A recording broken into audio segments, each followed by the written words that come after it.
Hello दोस्तों, welcome back to my another video. दोस्तों,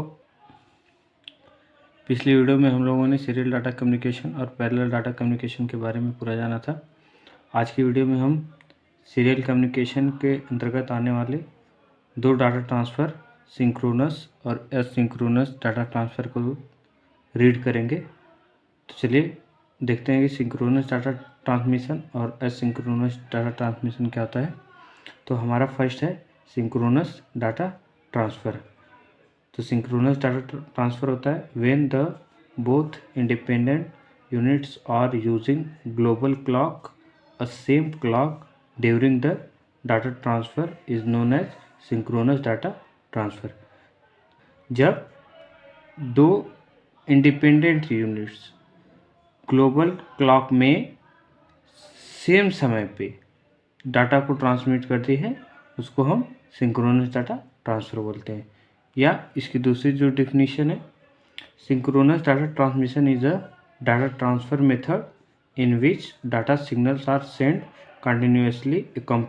continuously accompanied by timing signal. Synchronous data transmission एक data transmission का method है जो कि मैंने पहले ही बता दिया था, इन विच जिसमें डाटा सिग्नल को कंटिन्यूसली मतलब लगातार एकम्पनाइड बाय टाइमिंग सिग्नल के द्वारा कंटिन्यूसली इसको भेजा जाता है। अब हमारा है दूसरा असिंक्रोनस डाटा ट्रांसफ़र। तो असिंक्रोनस डाटा ट्रांसफ़र में when both the independent units their own units using private clock for data transfer is known as asynchronous data transfer.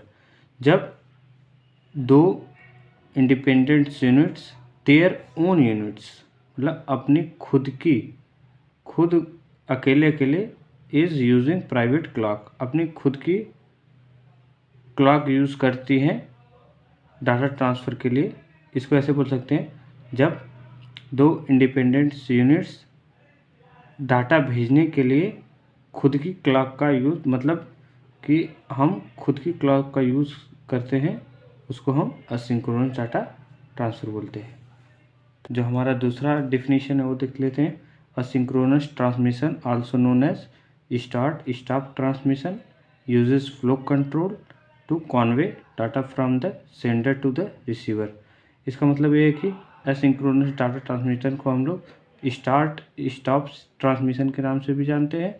इसमें जो डाटा का फ्लो होता है वो सेंडर टू रिसीवर को एक कॉन्वे के रूप में ट्रांसमिट होता है।